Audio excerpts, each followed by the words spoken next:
Olá, bem-vindos ao Livrosofia, o podcast onde os livros são a ponte que conectam a mente e o nosso coração. Estaremos aqui com vocês em vários episódios e o nosso podcast tem o seguinte método: nós teremos 2 estrelas. Uma estrela é o livro e a outra é um convidado muito especial. Hoje nós estamos com uma co-host, que é a Milena Ró, e a nossa convidada especialíssima é a Jaque Barros, uma arquiteta nacionalmente conhecida com projetos nacionais e internacionais. Estamos aqui direto da Casa Cor. Bem-vinda, Jaque, bem-vinda, Milena. Muito obrigada. Eu que agradeço a honra de poder estar aqui com vocês no primeiro episódio. Muito orgulho em poder não só me fazer presente, mas falar sobre livros, né? Viver através dos livros é extremamente enriquecedor. Obrigada. E o nosso estrela livro hoje é esse aqui, gente. Roube como um Artista, do Austin Kleon. É um livro que ficou na lista dos mais vendidos pela Amazon e também do New York Times. E tem tudo a ver com Casa Cor, tem tudo a ver com, né, arquitetura, arte. E é sobre isso que a gente vai falar um pouquinho hoje, né, Milena? Verdade. Muito obrigada pelo convite, obrigada, Jaque, por você estar aqui conosco. Vou me apresentar um pouquinho para vocês. Eu sou a Milena Rô. Até arrepiei aqui, ó, não sei se dá para ver, mas estou. Quando eu recebi o convite da Flávia para ser co-host nesse projeto, com este livro, eu fiquei muito orgulhosa, porque eu sou escritora e eu sei da importância da gente ter uma boa leitura e como o impacto de um livro pode transformar a nossa vida. Eu agradeço muito o convite. Agora, eu quero fazer uma pergunta para você, Flávia. Vamos lá. Por que você... O que te motivou a fazer o Livrosofia? Você sempre leu, você sempre foi leitora, você é escritora. O que a Flávia faz e por que veio esse projeto do Livrosofia? Então, gente, uma das coisas que o Austin Kleon fala nesse livro é justamente que são os projetos paralelos que decolam, né? Então, esse projeto do podcast é um projeto paralelo, porque eu tenho uma profissão, eu sou advogada, procuradora do município de Vitória, mas eu também sou escritora, né? Eu também sou mãe. Nós, mulheres, principalmente, nós somos múltiplas. Então, eu tenho esse lado que eu estava meio que deixando, né, para trás. Então, um lado escritora e um lado leitora. Eu acho que tudo começou na minha casa com o exemplo dos meus pais mesmo. Meus pais são pessoas muito simples que vieram de uma origem muito humilde e transformaram a sua realidade a partir do estudo da leitura. Então, isso já foi muito marcante para mim e para minha irmã, né, para a construção da minha família. Comecei a ler desde cedo, enquanto os meus colegas às vezes não gostavam das leituras obrigatórias na escola, eu adorava, tinha interesse por aquelas leituras de adolescente, né? Agatha Christie, Pedro Bandeira, Conan Doyle. Então, comecei com essa leitura básica e fui evoluindo e, enfim, ao longo da minha vida, li um livro infantil, né, para minha filha mais velha, escrevi alguns livros técnicos na área do direito ambiental, compliance, ESG, e agora estou escrevendo um livro que aí tem muito a ver com esse momento que eu estou vivendo, que é a história de uma mulher muito forte, que aí já não é um livro, é uma espécie de romance ficcional, enfim. E agora quem me inspirou especificamente em relação ao podcast foram as minhas filhas. A minha filha mais velha me inspirou a escrever meu primeiro livro, né? Eu escrevi um livrinho para ela quando ela tinha 5 anos, chamado Amanda e o Gigante, sobre a história dos tombos da vida dela. E depois eu escrevi. E a minha filha mais nova, ela já é a minha inspiração para a leitura. Ela é a leitora assim, mais voraz que eu conheço. Só para vocês terem uma ideia, no primeiro ano da pandemia, em 2020, ela leu 68 livros. O livro, naquele momento especial, ele foi muito importante para a saúde mental, né, dela, da nossa família toda, e eu tenho certeza que de muitas famílias. Então, esse papel que o livro tem de inspirar vidas, de transformar pessoas e até de salvar, né, a saúde mental das pessoas, é uma coisa que a gente precisa resgatar e eu quero trazer aqui para o podcast. Eu quero trabalhar com vocês de que forma, né, o livro transformou a sua vida, te inspirou a ser uma pessoa melhor e, de repente, te tirou te transportou de um local de tristeza, muitas vezes de depressão, para um local, né, de fantasia ou um local de autocompreensão. Então, esse é um dos objetivos do podcast. Eu estou muito empolgada, eu acho que esse nosso podcast vai ajudar muita gente. Que incrível, Flávia. Parabéns por toda a sua construção, por toda a sua paixão e inspiração dos filhos. A Jaque também, que eu conheço, também tem uma filha incrível, que com toda certeza inspira diariamente. Também é uma leitora, conheço a Sofia. A Sofia é uma menina incrível, parabéns, Jaque. E agora eu quero te fazer uma pergunta. No livro Roube como Artista, o Cleon, ele nos inspira a pegar uma ideia criativa de uma pessoa e aprimorar, colocar ela num patamar maior. Para você, o que te inspira? Milena, olha só, eu vou te contradizer um pouquinho com relação a essa sua fala do que o nosso querido Austin fala com respeito ao que você roubatilha, né? Ele usa muito esse termo roubar, que até me assustou. Essa forma de você falar roubar. A gente tem aqui uma frase, né? Que roubar, como é que é? Achado não é roubado. Uhum. E também tudo, nada se cria, tudo se copia. Transforma. E aí já botando para transformar. Então, aqui, pelo menos no Brasil, a gente tem que tomar muito cuidado com essas falas. E quando ele falou, mas depois que você vai lendo o livro, você vai entendendo a forma que ele coloca esse roubar. Isso é um ponto. O outro é que eu acho que ele não coloca só da gente aprimorar, colocar em outro nível. Eu acho que ele coloca de você dar o seu ponto de vista e somar de uma ideia, pegar outra, e aí você, com essa compilação de inspirações, você consegue transformar, roubando de várias outras pessoas, você ter uma própria criação. É uma leitura sua de inspirações. Então, necessariamente não é melhor, porque dependendo do ponto de vista, pode ser até pior, né? Sim. Então, dependendo do ponto de vista, você pode acrescentar, agregar ou não. Quem for corajoso, que ele também coloca isso, né? Quem for corajoso a ponto de se expor e de colocar e de assumir que, na verdade, você não está criando nada original e você está transformando em função de sua vivência, seja pelos livros, seja pela viagem, seja pela experiência com pessoas, né? Você está ali criando dessa maneira. E aí, vamos chegar à sua pergunta final, né? O que você falou como é que eu me inspiro?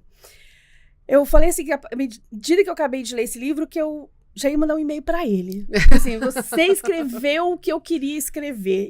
E recomendo a todos que leiam esse livro, principalmente arquitetos, designers, pessoas criadoras, toda a área de criação, mas aqueles também que são mais retos, né? Os engenheiros que precisam dar aquelas curvinhas e por aí vai.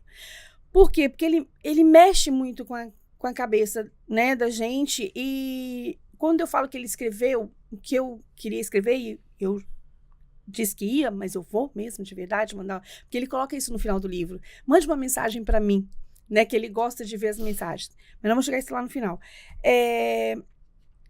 Eu me inspiro, o que me traz inspiração, e aí eu vou falar da sintonia com a Flávia, vem também da minha vivência desde lá da infância. Eu não tive o exemplo, como a Flávia teve, dos pais lerem muito. Mas meu pai lia muito jornal, era praxe. Mas ele incentivava, e assim, todo livro que a escola mandava ler. E o livro era uma fonte de viagem. Li muita Agatha Christie, viu? Muita Agatha Christie. Adorava filme de mistério e eu queria adivinhar, eu queria acertar.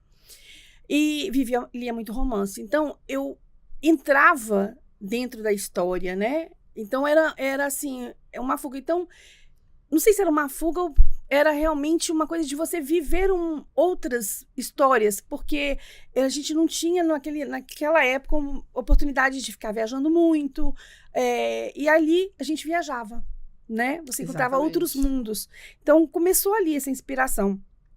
E à medida que a gente vai amadurecendo e crescendo, e você relê alguns livros, você já não vê mais só sobre o ponto de vista da imersão na viagem, na fantasia, no lírico, né, no romance. Você vai percebendo outras nuances, né?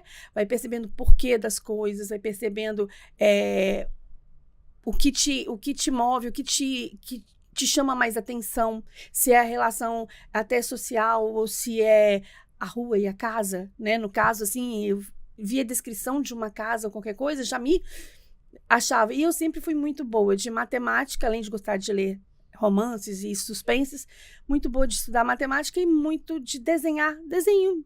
Que nem achava nem sonhava com arquitetura, nem isso nem passava na minha cabeça. Então a inspiração vem dali. E disso nasceu essa coisa dos livros, né? E além de me inspirar de livros e de arquitetos que a gente estuda, eu acho que é a vivência. E aí eu trago uma outra fala dele, que é também roubar, e aí eu trago comigo vivências, que é um professor e duas pessoas que me ensinaram a olhar para enxergar, para ver. Um estudante de arquitetura que era marceneiro e começou a estudar arquitetura e eu fiquei encantada e eu queria entender como é que ele desenhava tão bem. Eu falei, leva o caderninho, isso eu devia ter 13, 14 anos, leva um caderno, onde você for, gente, eu tô com o meu aqui, tá? Esse aqui tá todo recheado de anotação e de desenhos.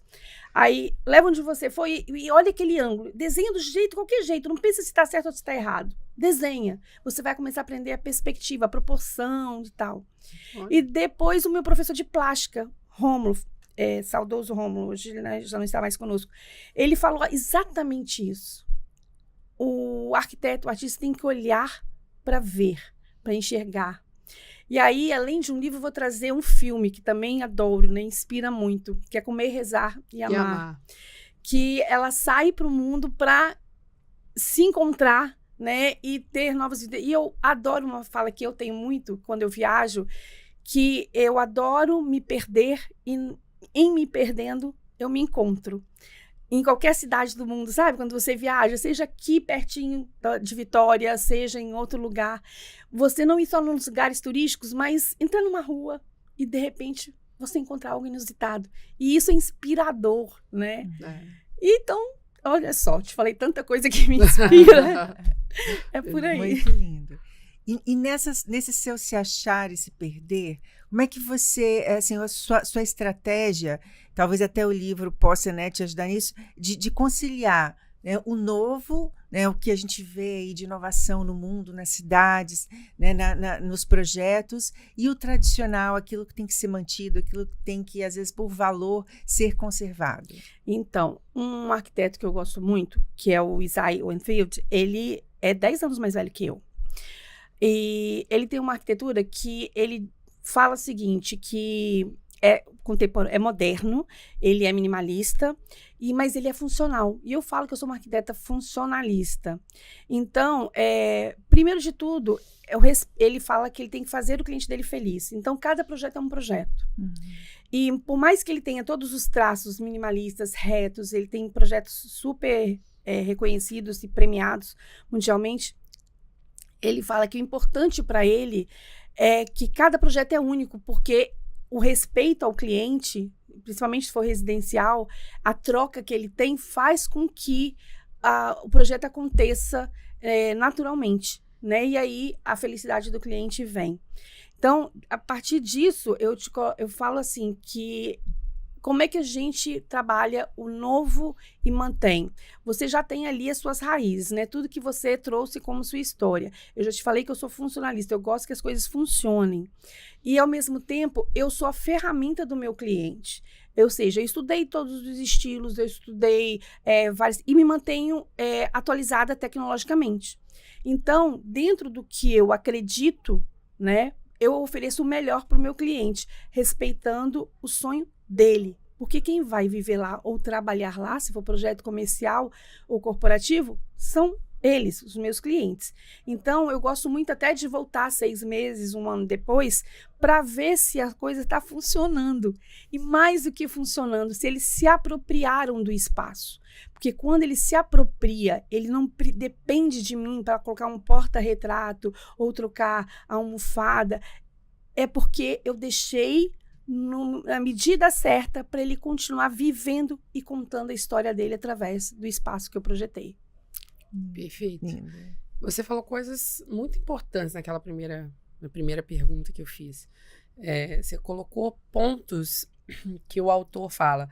Pega uma ideia, vai pegando junções de pessoas para ter uma ideia maior, né? Você participa de um grupo de networking. Sim. são várias pessoas, Uhum. né? Várias pessoas falando as mesmas coisas. E nessa cadeia de networking, o que para você não vou dizer que não ajuda, não inspira, mas o que é importante para você, de acordo com o que o autor fala, sobre ideias em conjunto para algo maior, com a sua experiência em grupos de networking, projetos sociais que você faz junto com a sua filha. Então, o que é importante para você nesse viés? Então, mais uma vez, a gente vai voltar ao livro que ele fala da gente buscar estar próximo de quem faz a gente crescer. Também ele fala sobre isso, né? E ele fala, tem uma frase que eu achei ótima, que ele fala que a mãe dele fala, mas depois é colocado como uma citação. Lixo que entra, lixo que sai. Então, cuide do que entra. E muito no grupo de networking, fala, cuide de quem está na sua sala. Né? Então, quem está com vocês, vocês também já sabem que hoje em dia, muito falado, as pessoas que te cercam, as 5 pessoas, e por aí vai, né? Então, dentro do grupo de networking, a gente tem várias pessoas com várias formações diferentes. E o que isso me faz crescer? Exatamente poder conhecer as necessidades e os sonhos de cada um por pontos de vista diferentes. E isso me traz uma bagagem, porque na hora que eu preciso resolver, dar uma solução para um projeto novo, eu já tenho referências de vários pontos de vista. Então, ali eu troco ideias, eu troco informações, eu ganho muito com relação a entender a vivência de formas diferentes. Por isso que é bom um grupo de networking também, que você tenha várias pessoas diferentes. Mas eu também tenho um grupo só de arquitetos. E como é que o grupo só de arquitetos hoje me ajuda? Antes de eu participar desse grupo de networking, que fala que tem várias pessoas diferentes, o grupo de arquiteto era mais para reunir. Vamos encontrar na festa tal e tal. Hoje eu tenho uma outra visão. Aí vamos lá, né? A gente inspirou num grupo de networking e a gente leva para o grupo só de arquitetos, que ali a gente troca informações e busca parcerias, não mais concorrência. Então a gente junta forças, mesmo um grupo sendo só de arquitetos. Quem trabalhou com determinada tecnologia, quem sabe determinada forma de fazer isso. Eu estou com um projeto grande, quero dividir. Então a gente soma para multiplicar o nosso alcance, soma conhecimento, e aí assim a gente vai trocando. Agora, eu queria só falar uma coisa, que você está falando muito da minha filha, eu preciso falar do meu filho, né, gente, senão ele vai morrer de ciúme. Eu tenho um casal de filhos, o João Pedro, ele tem 27 anos, a Sofia tem 25, porque o João Pedro aparece menos, porque ele não gosta muito de aparecer mesmo, não. Não conheço o João. Mas ele é um menino muito focado, muito inteligente e assim... É muito cativante também. Essa semana eu estive na empresa que ele trabalha e fui assim, sabe aquela, você é mãe do Joãozinho? Gente, é muito prazeroso, né? Você ter esse retorno do seu filho. Como eu, hoje, ouvindo você falar da Sofia, muito me orgulha.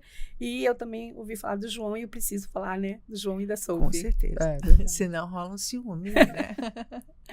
Muito bom. Olha, Jaque, uma coisa que o Cleon fala é que você tem que escrever o livro que gostaria de ter lido, né? É claro que a gente pensa no outro, como você falou, pensa no seu cliente, mas nos seus projetos, assim, quando você faz o projeto, você pensa assim, olha, eu gostaria de estar nesse ambiente, assim, até que ponto essa regra dele vale na sua visão para os arquitetos? Eu acho assim, tem 2 vertentes com relação a projetos de arquitetura, né? Um é você ter sua assinatura e pronto, né? Você é um arquiteto que tem uma assinatura e vai fazer naquele estilo. Você tem um estilo, tem uma assinatura. É como você, vou vestir Chanel ou vou vestir um Armani. Você sabe que é um Chanel ou um Armani, né? Mas você ainda tem ali, ainda assim, você tem uma moldagem de forma, né? Que você depois, quando vai para uma linha de indústria, é moldado para que todo mundo possa consumir. Ou quem pode consumir, consuma. No caso da arquitetura acontece o mesmo. Eu tenho os arquitetos de assinatura e tem aqueles arquitetos que, como eu falo assim, que o cliente não vai me procurar pelo meu estilo. Qual é o seu estilo? É contemporâneo? Não. O meu estilo é o estilo que o cliente quiser que eu faça. E sim, eu faço desejando estar nele também, claro. Por quê? eu trabalho dentro de todos os estilos a proporção adequada. Se você quiser misturar um barroco com um contemporâneo, a gente vai misturar, mas vai saber misturar. Proporção é tudo, no meu ponto de vista. Então, o equilíbrio das misturas, tanto de estilo, como aplicação de cor, de materiais, e é isso que a gente faz acontecer. Então, quando eu falo que funciona, não só o espaço vai funcionar no sentido de ambientes bem resolvidos, que ali vai ter as pessoas se comunicando com o que elas precisam, mas também vai estar tudo dentro do contexto do desejo, da necessidade e do sonho. O cliente vem muito com sonho. E aí tem uma hora que eu tenho que falar assim, olha, esse seu sonho vai acontecer se for caminharmos desta maneira. Por exemplo, a gente hoje fez aqui na Casa Cor um projeto de uma cafeteria. Pensa, eu estou fazendo um projeto comercial, funcional, num evento que é para as pessoas virem se inspirar para casa. Como eu chamo a atenção para que a pessoa... É um desafio absurdo, né? Como é que eu chamo a atenção da pessoa para ela olhar o meu trabalho enquanto arquiteta e se inspire ainda assim, né? Olhando uma cafeteria. Mesmo que ela venha aqui e só, não, quero ver coisas para minha casa. E tem outra ainda, a gente tem um tema a seguir, que além da sustentabilidade, que já vem há vários anos, tem o tema de presente, o agora. O que você está fazendo hoje que vai deixar de legado para os seus futuros, né, herdeiros. Então, a gente, dentro desse contexto, a gente trabalhou a cafeteria, o nosso legado principal é que a pessoa entre na cafeteria, se sinta acolhida e que, além de saborear o café, saboreia a pausa, o encontro, o ser, né? O estar com o outro. Que esse mundo tecnológico que a gente vive, corrido, assim como você está trazendo de volta, né? Uma conversa sobre ler, sobre livro, sobre o que você leva disso para sua vida, a gente também quis trazer esse momento na cafeteria. Então, a pessoa entra e já vê um lounge, então ela é acolhida. Tem cores que remetem da história do café, do verde até ele ser torrado. E aí tem a comunicação com o exterior, que é a visão para o mar, tem uma varanda. Então, tudo foi pensado que a pessoa pare e fale assim, poxa, isso até eu poderia ter na minha casa. Né? Se sente tão acolhida que se sente em casa. É isso. Eu acho que eu estou divagando um pouco aqui, mas acho que eu consegui responder um pouco do que vocês estão me pedindo. A resposta da segunda pergunta que eu fiz me remeteu a uma parte do livro que eu achei incrível. Uhum. E também casa com essa resposta. A segunda resposta está dando da proposta, né, da cafeteria em si. Eu lembro que numa conversa que nós tivemos, na videochamada que nós tivemos, você falou, eu durmo com um caderno do lado. Sim. Porque eu estou ali, né, naquele momento de que eu estou dormindo com algo e acordo com outras coisas. E no livro tem aqui um trecho que para mim foi muito importante. Não sabemos de onde nossas ideias vêm. O que sabemos é que elas não vêm dos nossos laptops. Ela vem dos momentos. Ela vem da proposta que você fez para a cafeteria, do dormir e acordar com algo. Mas nós estamos falando aqui de uma parte muito criativa de ser, daquilo que você tira da mente. Sim. Agora eu quero levar para uma parte que para mim é muito importante, que é a disciplina. Ao respirar. Ao respirar. Mexeu. Como que a sua cabeça altamente criativa, que nós já entendemos que ela é bem criativa, pauta a disciplina naqueles processos. Tem que entregar isso, tem que entregar aquilo. Porque o autor também fala sobre a parte de você ter a disciplina de fazer as suas ideias saírem de forma eficaz. É interessante quanto algumas falas trazem a gente pensamento de outras, né? E aí tem aquela fala assim, o sucesso precisa te encontrar trabalhando, né? Te encontrar com alguma coisa que você não vem do nada, vem com muito esforço, com muito trabalho, com muita bagagem, né? Sim. Então, assim, quando você fala que a gente precisa, não vem do laptop, vem da onde? Vem do que você foi adquirindo, né? Que você foi roubando, ou que você foi adquirindo de conhecimento e informação. né? E por isso a gente precisa, olha só, estou divagando aqui, porque eu já estou, meninos, com 62 anos, né? 3 Covids e algumas coisas. Então, de vez em quando eu tenho que puxar da memória, sabe? Mas eu já estou aqui no gatilho da sua. Disciplina. Disciplina é algo difícil para mim nos últimos 8 anos. Por que isso? Minha vida mudou muito dos últimos 8 anos. Eu tinha um escritório estruturado, espaço físico, e tinha um relacionamento de 32 anos. E aí, há 8 anos, eu me separei. O escritório, mudei a forma de trabalhar. Aí veio a pandemia. E desde a pandemia, eu estou de home office. É uma coisa que ainda está me incomodando. Então, eu sou muito inquieta. E eu preciso de um local fora da minha casa para poder ter essa disciplina, né? Então, eu estou nessa reconstrução. Confesso que, para mim, como ele fala até de você ter um emprego para você, ele fala assim, garanta, porque liberdade é você estar financeiramente, como eu diria, estabilizado, te dá liberdade. E aí te dá liberdade criativa. Então, ao mesmo tempo, essa experiência dele, eu não sei, eu não consegui isso, assim, eu já tentei até fazer concurso. Confesso, já fui para fazer concurso, mas acho que eu me sabotei. Em uns 2 eu me sabotei. Eu ficava assim, pensando, nossa, hora com... Eu falei assim, gente, não dá. Aí, não fui para a área do concurso. Hoje, eu até falo com a Sofia, mas a Sofia tá vendo direito. Eu falei assim, Sofia, faz... Por vários motivos, né? Por conta dela ter epilepsia, para ter uma garantia maior e pela tranquilidade maior. E essa tranquilidade dá liberdade para ela para outras coisas. Então, voltando à tal da disciplina, eu sou indisciplinada. Sou indisciplinada. E eu preciso, sim.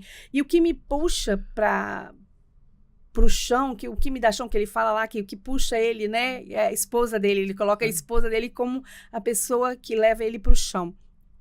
Hoje em dia é a minha sócia, que ela é muito workaholic e ela é muito disciplinada, sabe? Então, assim, eu acho que esse equilíbrio tem feito bem a gente. Ainda precisa de uns ajustes, porque eu sinto falta de algumas coisas, né, uma inquietude aqui ainda em mim. Mas eu acho, sim, eu vejo a minha filha, falando nela de novo, que me inspira muito mesmo. Ela é muito disciplinada. Ela puxou isso do pai. O pai é disciplinado também. E ela tem a agenda dela e ela vai ticando, ela organiza as referências, tudo que ela quer fazer a semana. E a bichinha tá conquistando os espaços e tá muito legal de ver. E assim, ao mesmo tempo que eu não sou disciplinada, eu tento mostrar para eles a importância de ser, né? Porque eu sinto falta de um pouco dessa disciplina. Ótimo. E já que você está assumindo aqui, né, como todo grande gênio artístico, né, pouco disciplinada, tem uma outra coisa que ele coloca que eu acho importante, é justamente a gente assumir nossas vulnerabilidades. Eu, por exemplo, tenho algumas vulnerabilidades, dentre elas, até já avisei o pessoal aqui do podcast, que eu sou um pouco estabanada, né? E aí, olha o que me aconteceu. Eu estava dando uma palestra em Brasília outro dia para mais de 500 mulheres, e eu simplesmente virei a cadeira assim e o meu sapato agarrou e eu derrubei a mesinha que estava aí com cristais, assim, as taças, os presentinhos que iam ser dados para os padrinhos. Foi aquele desastre, gente, vocês não têm noção de como que foi. Na hora, bate aquele desespero. Mas eu, com a minha experiência, pensei, olha, eu vou fazer desse limão uma limonada. Né? E acabou que fiz. E acabou sendo a melhor palestra que eu fiz na vida. Justamente porque eu fui lá e cheguei falando, olha, gente, eu sou dessas, disruptiva, que quebra tudo mesmo. Contei a história do livrinho, que é a história dos tombos da minha filha, que me puxou, sou estabanada mesmo. E acabou que isso conectou com o público, que era uma plateia bem grande, eram 530 mulheres da área de finanças. E acabou que foi realmente, eu acho que uma das melhores experiências que eu já tive. E o feedback também foi muito positivo. E você, já aconteceu de você, por algum vacilo, né, algum erro, acabar que o projeto ficou melhor por conta de um erro? Menina, não sei se por conta de um erro. Talvez até eu acho que eu não diria até um erro, até uma mudança, ou... A gente trabalha muito assim, eu não trabalho sozinha, para começar, né? Eu sou muito o início, eu sou muito a parte do relacionamento com o cliente, da criação. Mas a gente sempre tenta trabalhar, como eu disse, eu tenho uma sócia. E eu gosto de trabalhar com outras pessoas, eu gosto da troca. Isso faz a coisa acontecer melhor. Então, às vezes, o que pode acontecer pra te contar um fato assim real, não tenho. Mas o que pode acontecer às vezes é aquela hora assim de você, como você trabalha com outras pessoas, a hora de você saber aceitar que o outro tem uma ideia que vai ser melhor que a sua e que de fato acontece. Ou você depois com jeito polir um pouquinho mais aquela segunda ideia que veio, mas aí e aí a coisa acontece. Mas assim, o que eu tenho assim de experiência de diferente, eu posso dizer, é que eu já perturbei muito. Tá pronto. Eu não tenho medo de mudar as coisas. Então assim, se eu tô na cabeça que o negócio não tá bom ainda, caderninho da madrugada, às vezes funciona. Eu fico com aquilo, e aí eu acordo na madrugada, anoto, no outro dia eu chego e falo bem assim, gente, vamos mudar isso. Vamos mudar tudo. E aí o povo, como assim? E aí muda e assim, vai, sabe? Eu acho Tá que... certo. Eu acho que talvez até porque uma coisa que eu falo muito é que a gente tem que comprar as próprias ideias, né? A gente tem que ter certeza delas e confiança nelas para passar para o outro. E se você tem essa confiança, aí você passa com maior segurança. Então, meu projeto não é só um papel, né? Tem tudo, tá tudo intrínseco ali nele. Tá o sonho do meu cliente, tá o desejo dele de acertar o que não foi acertado antes. Eu tive a experiência de uma casa assim, ou o meu negócio é desse formato, eu preciso que isso aconteça dessa maneira. Então, é muito mais do que só o papel. Então, na hora que eu vou apresentar, eu preciso ter confiança, mesmo que esteja um errinho ali. Se eu estiver confiante, depois esse errinho vai ser ajustado. A gente tem uma fala no escritório que muita coisa é como uma gestação mesmo, sabe? A gente tem um processo tão longo com o nosso cliente que é como se fosse uma gravidez. Começa aquele sonho de querer ter um filho, o processo às vezes nem sempre é só positivo, você vai aprender. A gente, mulher, então, né? Barriga cresce, dorme de lado, tem que ir várias vezes no banheiro. Mas quando a criança nasce, e se esse processo todo andou junto, né? A gente com o marido, com quem está junto, os outros filhos, se tiver, a coisa vai fluindo e vai se alinhando e sai. E o resultado que vem é bom. E à medida que o filho nasce, você vai ter outras coisas acontecendo. Por isso que eu falo que eu gosto de voltar. Porque eu gosto de aprender também com os meus erros. Ou assim, eu acertei, o cliente está usando, tá. Quando eu vejo que o cliente não tá mexendo em nada, me dá uma preocupação louca. Sabe por quê? Porque, tipo assim, é como se ele tivesse medo, fosse só uma vitrine, sabe? Só aquela coisa de projeto de revista de antigamente, que você pega uma casa Cláudia, uma casa Vogue, tá tão perfeito que eu não posso mexer. Isso me dá uma dor no coração. Eu quero ver a pessoa contando a história dela. Então eu pergunto, você viaja? O que você gosta? Então, a gente conversa muito, troca muita ideia. Você gosta de foto? Você gosta de livro? O que você gosta de ter na sua casa para você continuar contando a sua história? Porque uma coisa é o espaço, né? Outra coisa é o que você vai viver nele, né? Isso estou falando de residência. Enquanto corporativo e comercial, a gente tem que conhecer não só o espaço, mas o negócio do cliente. E o primeiro cliente do nosso cliente é o colaborador dele. Aí eu tenho que conversar com os colaboradores. E aí vai, gente, é coisa... Muita coisa, né? Lembrando do exemplo da Flávia, lembrei de um caso que aconteceu comigo também. Eu cheguei a te contar, né? Eu fui fazer uma palestra, fui dar uma palestra, e eu esqueci a roupa. Eu esqueci a roupa. E eu comprei, né? E desconfortavelmente, eu sou alta, e o salto era desse tamanho, assim, ó. O negócio tava cortando meu pé, gente. Vocês não estão entendendo. Aí eu tirei fora. Falei, olha, gente, vai fazer aquele negócio, aquele auê, né? Tirei. Depois todo mundo, nossa, você fez o que eu sempre quis fazer. Nunca tive coragem. Então, às vezes, nos nossos defeitos, né? A gente consegue transformar, né? Que ela impactou 530 mulheres. São os insights, né? Aquela coisa de você virar, né? Fazer... Do limão à limonada. Do limão à limonada. Me lembrou outro livro, né? Que é A Coragem de Ser Imperfeito, da Brené Brown, que eu espero poder discutir também aqui no podcast. Muito que bom. é um livro fantástico e que me inspirou também a tomar essa atitude, né? E a ficar um pouco mais equilibrada depois de ter feito o estrago que eu fiz lá no evento. Mas uma coisa que eu quero pegar, assim, de gancho, você lida com sonhos, né? Você tá ali, a pessoa quer realizar um sonho. E você falou, eu fiz um projeto e a pessoa não falou nada.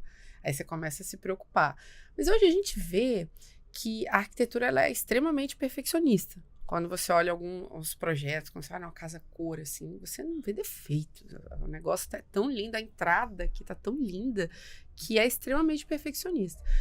Como que você lida, você, no seu lado criativo, no seu lado de querer respeitar também os sonhos e os desejos do seu cliente? Porque o autor, ele fala que a ideia não pode esperar, né? Você tem que, se ela tá ali, você tem que botar ela para fluir, botar ela para fora. E como que você lida com isso? Vamos lá, nós somos várias citações hoje, né?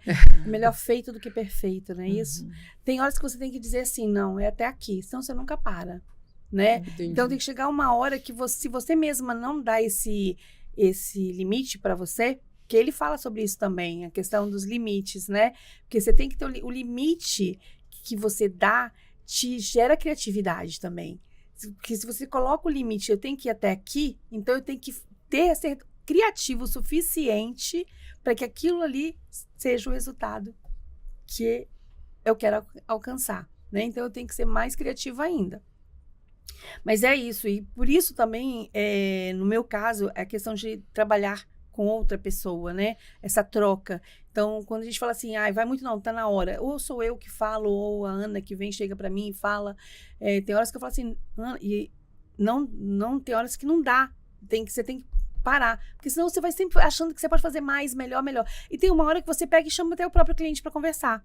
Fala, nós chegamos aqui e a gente às vezes dá 2 opções e pro cliente fala assim, você deu essa direção. Nós achamos que essa direção é mais interessante. Às vezes ele vai para que a gente achou, ou às vezes a gente cria uma terceira juntos. Perfeito. Que é interessante também. Perfeito. Ótimo. Sobre essa questão do perfeccionismo, tem uma parte que me chamou muita atenção no livro, em que ele separa, ele fala, olha, eu tenho 2 mesas de trabalho, uma mesa analógica e uma mesa digital. Né? E ele fala o seguinte, a gente precisa criar fora do ambiente digital, porque o computador estimula o perfeccionista que existe em nós. Né? E aí, quando você fala do seu livrinho, me lembrou de um outro livro também, que eu adoro, e me inspirou também bastante, que é o da Julia Cameron, né? O Caminho do Artista, em que ela ensina a fazer as tais páginas matinais, em que você já faz intuitivamente, né? Que é você acordar de manhã e escrever 3 páginas todos os dias, porque você vai estimulando a sua criatividade. E isso é importante não só para quem quer ser artista, né, gente? Ontem mesmo, eu participei de uma reunião difícil lá na Procuradoria, com um caso muito complexo, e que não tinha, digamos assim, uma solução jurídica. A solução veio por meio de uma ideia criativa de envolvimento de outras partes que não faziam parte. Então, a criatividade ela é necessária para a solução de problemas. E aí ele diz o seguinte, olha, não use o computador ou desative o corretor, porque se você já começa a corrigir antes de criar, você trava o seu processo criativo. Né? Dito isso, eu queria te perguntar sobre essa questão das novas tecnologias. Você já está usando inteligência artificial nos seus projetos? O que você pensa sobre isso? Bem, ainda não utilizo a inteligência artificial nos meus projetos, mas a gente tem muitos programas, né? E como eu vou falar de novo, eu sou da velha escola. Eu sentei lá de engenheiro para fazer arquitetura, que eu sou das primeiras turmas de arquitetura aqui da Federal. Só tinha ela e estava começando, a escola ainda nem era reconhecida. Então, eu gosto muito de começar o desenho à mão. Eu desenho à mão. E eu gosto também muito do aprendizado do ofício. Em que sentido? Eu ia muito para marcenaria quando eu desenhava quando eu desenho interiores, mas logo lá no início eu ia muito para marcenaria. E eu ficava boba assim, que eu chegava lá com um projeto, né? Aí o marceneiro, eu falei, como é que o marceneiro entende o que eu estou desenhando? Eu estudei não sei quanto tempo. E aí eu ia vendo a leitura dele também. E aprendi muito na marcenaria, aprendi a construção do móvel. E na faculdade também a gente tinha uma oficina de marcenaria. A gente tinha uma matéria chamada plástica, eu até falei aqui já do meu professor. que fazia a gente botar a mão na massa, né? A gente ia para marcenaria, a gente usava elementos de corda, então que chegava depois à construção de maquetes, né? Mas antes era uma coisa muito, quase que lúdica, para depois chegar a ponto das maquetes. Então eu gosto muito dessa questão do desenho que eu faço nos meus blocos. Eu sempre desenho primeiro à mão, depois a gente passa para a parte técnica, que aí sim eu tenho uma turma jovem, que a gente não é bobo nem nada, né? A gente gosta dessa troca, de trazer, eu tenho arquitetos mais jovens que trabalham com a gente, que estão dentro da tecnologia, da computação, e aí põe nos programas e tudo mais. Mas o porquê da gente insistir dessa troca de conhecimento também, da troca de formas do fazer. Porque é interessante que a gente aprenda como aquilo que pode ser feito vem pronto do IA ou vem pronto de um programa de desenho, que seja SketchUp, ArchiCAD, que seja, que você entenda como aquilo vai ser construído. Porque senão, qualquer um poderia simplesmente juntar bloquinhos e fazer. Botar lá para fazer. Então, não é só juntar programas e fazer, não é só pedir ao IA para fazer, me vê uma casa moderna no estilo brasileiro, porque já tem. Aí eles colocam o mesmo tipo de pergunta, brasileiro na China, não sei o que, tem, né? Mas ali não tem a emoção, não tem a vivência, não tem a história da pessoa que você vai projetar, né? Então, você ter essa leitura ainda vai demorar muito. Será? E duvido e espero que não aconteça. Espero que a gente continue ainda tendo a nossa própria inteligência emocional para que a gente possa tá fazendo essa troca com os nossos clientes, né? E com as pessoas, como eu falei, o café a gente quer deixar de legado o quê? A pausa, o encontro, né? Para que a gente possa manter a nossa humanidade. Eu acho que é isso. Eu acho que a arquitetura faz muito isso. Eu sou muito apaixonada pela arquitetura, porque a arquitetura, eu acho que para mim é um dos cursos mais completos. Você trabalha a escala humana, você trabalha a casa, a rua, a troca entre pessoas dentro de uma unidade, pessoas numa cidade. Então, você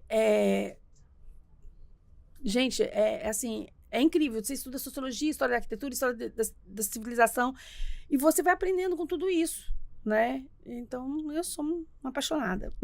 Percebe. Olha o brilhinho, assim, tipo, os olhos estão assim, ó, só nos brilhos. A gente poderia ficar aqui mais algumas horas conversando, mas nós não temos tanto tempo assim. Eu queria te fazer uma última pergunta. Então. Fala pra gente quais 10 insights, 10 lições que você teve do livro.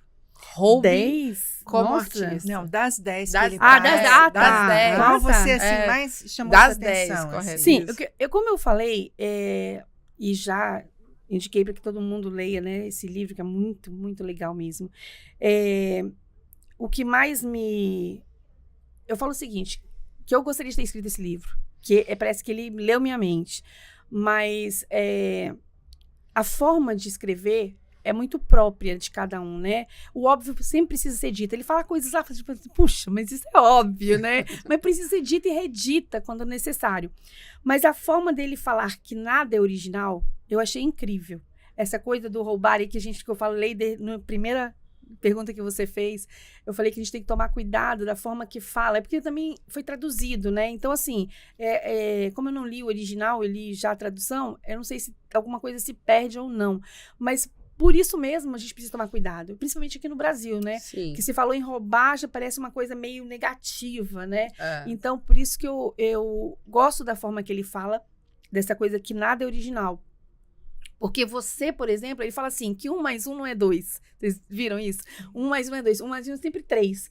Por quê? Por exemplo, seu pai e sua mãe queriam você, né? Uhum. Então, a união de... Sempre se você junta uma coisa e outra, vai dar uma terceira coisa. Exatamente. Eu acabei de te falar, eu faço um projeto baseado em tudo. O cliente vem com a cabeça formada. Eu quero assim, assim, assim. Aí a gente vê o terreno, ou vê o apartamento, ou vê o escritório. Assim, aquilo que ele tá querendo não vai dar desse jeito. Mas vamos montar aqui para ele ver como é que vai ficar. Uhum. Porque ele tem que saber que o que a gente vai oferecer é melhor. Perfeito. E a gente mostra o outro. E talvez o melhor seja ainda unir os dois. Porque ele fala, não, mas isso aqui esse eu faço questão, eu quero. Aí a gente sente que a vida dele... Então, assim, essa coisa de falar que nada é original e você perceber a sua vida e parar nas suas pausas e anotar tudo que você pode. Você falou do caderninho matinal, né? Eu falei do meu caderninho da noite, que quando eu viajo, eu sempre carrego. Ele fala do diário de bordo, que ele anota o dia dele todo e tal. Mas, então é isso. O que eu achei muito, muito legal do livro é que ele já me choca logo no início. Porque ele fala nada é original. Aí você fala assim, mas como assim nada é original? Se ele tá falando de criatividade, né? E aí depois ele te quebra, falando que, na verdade, para você ser criativo, você precisa ter uma bagagem. Imagina você nascer e você ser colocado num ambiente estéril, sem nenhuma informação. Ou você vai ser um gênio e ser criativo porque você tem, não só pensando na sobrevivência, o que você vai fazer, né? Você não tem informação nenhuma, você vai começar do zero. Talvez você crie alguma coisa, talvez nada, ou simplesmente morra. Morra por questões de inanição, de fome, de inanição mental, né? De saúde mental e emocional, enfim. A tua bagagem vai dizer aonde você vai, né? E é importante que você cuide. Ele fala muito isso, que você cuide de você, que você cuide do que entra, que você leve. E eu falo muito isso, perceber a vida. Então, por isso eu falo tanto que as pausas são importantes, né? E para fechar, como você falou que vai fechar já, e você tinha me dado uma brecha de falar dos meus trabalhos sociais. Isso aí. Aí eu vou só falar assim, chega uma parte da vida da gente, né, que a gente tá procurando, primeiro se formando, se estruturando e tudo mais. Mas, como eu disse, eu sou muito apaixonada pela arquitetura. E a arquitetura pode ser não, é uma das formas da gente melhorar o mundo da gente, né? Que é tendo não só a casa mais luxuosa do mundo, mas ter uma casa, ter um teto, ter uma rua, ter água chegando em casa, ter energia chegando em casa. E pensando nisso e vendo que a gente tem ainda tanto desperdício, né? Um dos projetos que eu criei foi o Brechobra, o brechó da obra. E aí eu estimulo os meus clientes a fazerem doação quando há uma reforma. Vai ser uma janela, vai sair um vaso sanitário, vai sair uma pia. Então, eu estimulo meus colegas também, arquitetos, engenheiros, construtores, a fazerem o mesmo.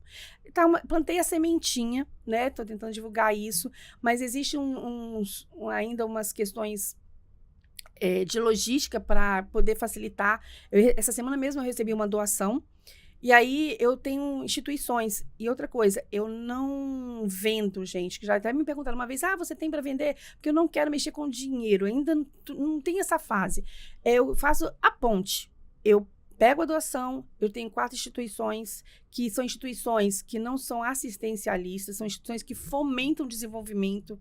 Um é de mulheres que sofrem abuso, então existe uma escola para elas se tornarem independentes financeiramente, lá na Serra, tem todo um trabalho.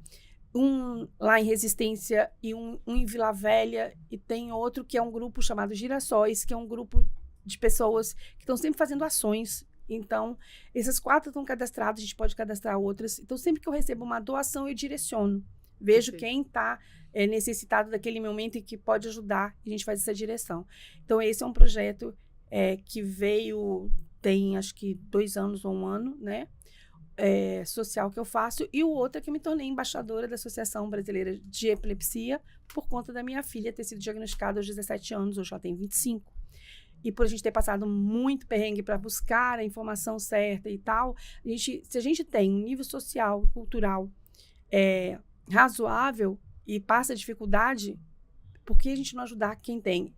E só para vocês terem uma ideia, de 1 a 2% da população tem epilepsia. Ou seja, aqui no estado, 80 mil pessoas têm epilepsia. É muita gente. E dessas pessoas, poucas falam porque ainda tem muito estigma, muito preconceito. A gente precisa que as pessoas falem. E falando, vai buscar conhecimento, vai buscar ajuda, e a gente fomenta mais ajuda. É isso. Esses 2 trabalhinhos sociais que eu gostaria Pouca de coisa, né? revisar. Pouca coisa. Pouca coisa, né? Gente, olha, primeiro eu queria agradecer muito, o nosso podcast está chegando ao fim.